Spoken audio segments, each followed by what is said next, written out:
Hey guys, Andy here from Mediocre Hobbies coming at you with some extra 40k content this week. As you guys know, I like to delve into the world of 3D printing quite a lot.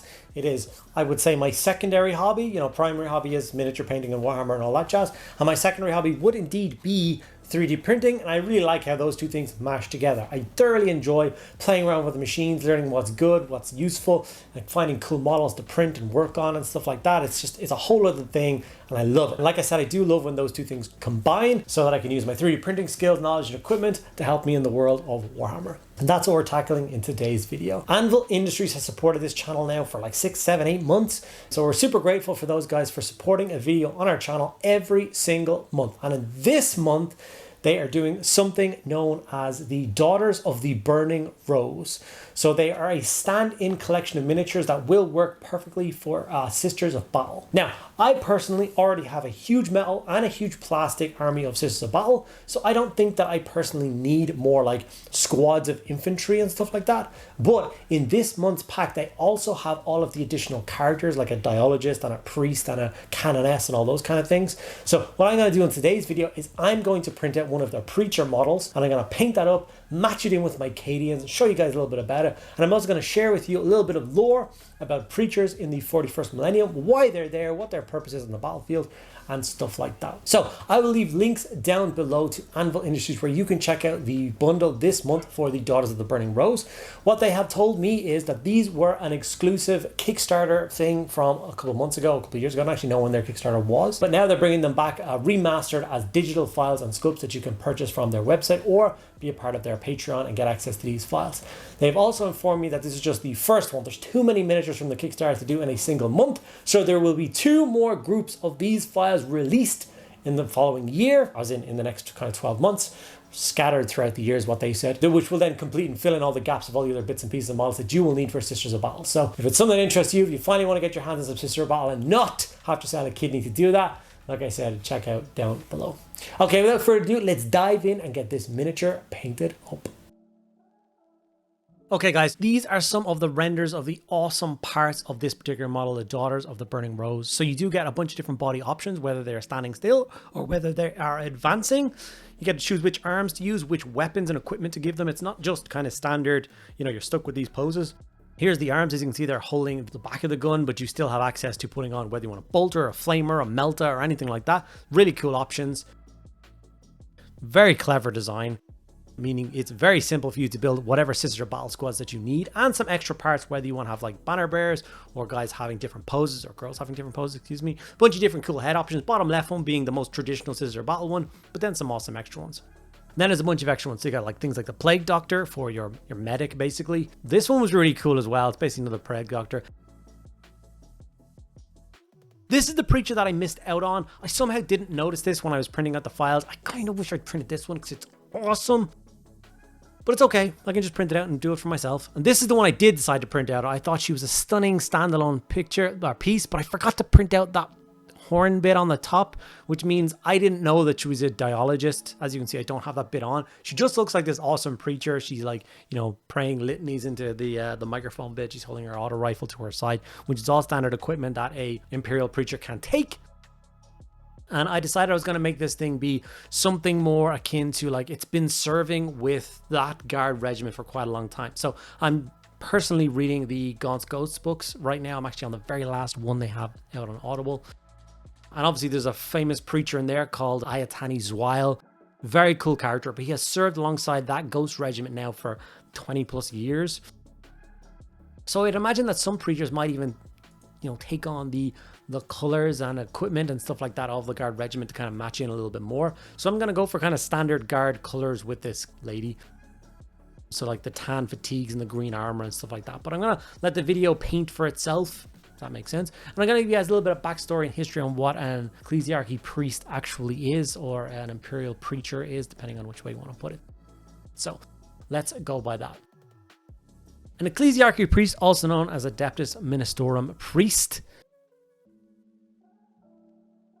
A ministorum priest, or simply a priest, is a cleric of the Imperial State Church known formally as the Adepta Ministorum and formally as the Ecclesiarchy. Ordained Ecclesiarchy priests, who can be men or women, are the clergy of the imperial cult who spread the worship of the emperor as the god of humanity across the galaxy, take on the various specialty roles and ranks of the church, and minister the spiritual need of the emperor's faithful on a daily basis. Priests and clerics of the Ecclesiarchy are fiery individuals who lead from the front. They are charismatic men and women and great orators, able to incite and inspire the common folk with their speeches, commanding loyalty, respect, and wonder in the emperor and his ordained servants. On many occasions, the Imperium has used such men to rouse populations to action at a critical moment of a fell Xenos invasion, or to flush out a deep-rooted chaos cult.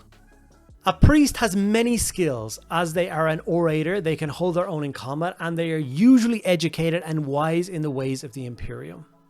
However, such a broad base of skills means that they rarely specialize. Still, there are those within the Ministorum that follow a path long after others have moved on to learn a new lesson. These breed a diverse clergy. From overly suspicious zealots who see heresy around every corner and stir up entire populations to burn innocents on a flaming pyre, to those who will steep themselves in ancient lore, spreading standard years in great dusty catacombs, studying aging scrolls on pointless intricacies of ceremonies and rituals. Despite many attempts by numerous ecclesiarchs to pursue theological unity, the Ministorum is riven by desperate sects and religious ideals. Although all have the common theme of worshipping him on earth, the God Emperor, it is in the details of how to pursue that faith where such disagreements and inconsistencies arise. Over the years, this has spewed numerous different orders within the Ecclesiarchy, the majority of clerics belonging to one of the different orders, and this has a profound effect on how the clergy perform their duties and preach to the masses. Although never acknowledged publicly, it has been rumoured that occasionally these orders have gone to war with each other, though open bloodshed is rare. Okay, now we're actually going to delve into the Preacher, which is the standard and most basic imperial priest that exists. These are the ones that do follow guard regiments into war. So Preachers are the lowest ranking clergy in the Adepta Sororitas. They are sometimes known as the Defenders of Faith, and they and their lay followers are sometimes a community of world's first line of defense against invading forces. A preacher is the leader of a shrine at the center of a parish, which is a part of a diocese, of which there are thousands. They serve the local population and are stern and unforgiving, seeing it as their duty to hound out heresy among the flock.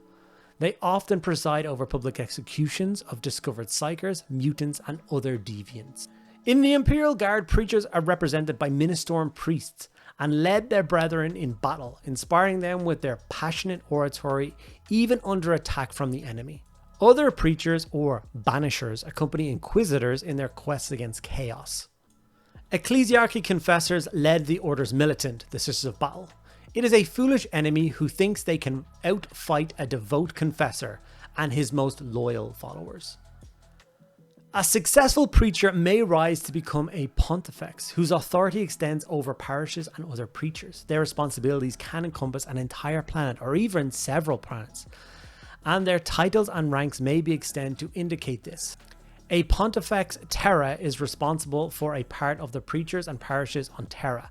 A pontifex mundi is in charge of the religious life of an entire world, and a pontifex urba is the religious order of a city.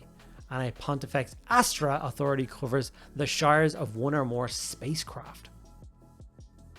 So this is just a part of the information that there is out there about Astra Militarum priests, preachers, banishers, confessors, whatever you want. There's a bunch of different names for these awesome miniatures.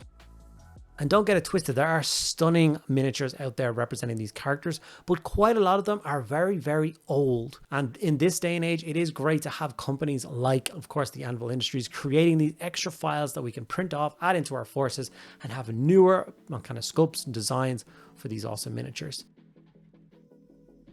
This particular one will serve along my new Cadian regiment that I've been working on ever since new Cadians came out. And I think she's going to fit in absolutely brilliantly. As you can see, I've gone for that standard Cadian color scheme with her. Now, I did get to a particular point in the miniature where I thought she's just missing something. I just wanted it to be a little bit more special. And that's when I broke out the Retributor Armor Gold here. And I decided to go for that kind of gorget in the upper armor piece that she has on her and do that in gold. Even though she is, you know, but a humble servant, perhaps she has performed great deeds and she has been recognized by having kind of a religious artifact or something gifted to her to protect her in combat. They do tend to have religious symbols that have inbuilt kind of refractor fields, giving them a 5+ invulnerable save in combat. And what form this particular thing takes, it's many and varied. So I'm going to say that her glorious golden gorget that she wears around her neck is indeed what has her refractor field built in, which is keeping her safe from enemy fire and enemy harm on combat. As you can see, I went for a fairly standard color scheme. I think she looks really cool though. I did take a couple of pictures at the end of this painting video, and indeed had her ranked up with 5 other Astra Militarum soldiers to give you guys an idea of what she would look like marching alongside a unit, and she looks kind of awesome. Now, like I said, Anvil Industries did design her to be fought alongside their beautiful Sisters of Battle stand-in miniatures, and she'll work beautifully for that. I may print off more of her to represent that. Great thing about 3D printing, I can make as many of them as I want. If I want another for my Krieg regiment or my Mordian, I'll just hit print. But here she is finished, quite simplistic, but I think it works. I think she has a kind of, I don't know, like a softness to her, but also a power to her. Yeah, I'm pleased with the final result of this piece. And like I said, I wanted her to blend in with the forces. So I think the next slide has her standing in amongst a guard regiment. And she works great. She looks like she blends in beautifully. She looks like an Imperial Guard character. And I'm super pleased. Make sure you go check out Anvil Industries, guys. It's pretty cool. All right, guys, here is the Preacher model. Now, I did realize about halfway through, well, that's actually, I realized right at the end when I was putting some images to share with you guys from their website, that I printed off the wrong miniature. It's not that I printed off the wrong miniature. I forgot to print out a part of this miniature, which is like a big speaking horn that comes out of the shoulder, which then, you know, the speaker she's talking into makes a lot more sense. I believe this is actually a dialogist. Whoops. I also noticed that because there was a stunning Preacher model that was available as well, which I should have printed off and painted. But it's okay. I still love this model. I still think it's a perfectly adequate stand-in for an Imperial Preacher. It's painted to match my Cadians. That's where she's going to go, serve alongside those brave men and women of Cadia. And I think she's awesome. So I had a lot of fun printing her out, painting her up. Hopefully you guys learned a little bit more about Imperial Preachers in the Imperial Guard Army. And you liked me painting up this piece. And you check out Anvil Industries this month. So yeah, if you enjoyed this video, do the usual things that support all creators. If you watch their videos and you like their stuff, make sure that you like, comment, and subscribe. They sound like 3 little buzzwords that everybody on YouTube says, but I cannot overemphasize enough how important it is to do those things. They cost you absolutely nothing, but it means the world to us in the growth and success of our channel. So please do take 2 seconds out of your day and do that. If you want to take it a step further, there are links to things like affiliate links and Patreon down below. All right, guys, thank you so much for sticking out at the end of the video. I'll see you in the next one.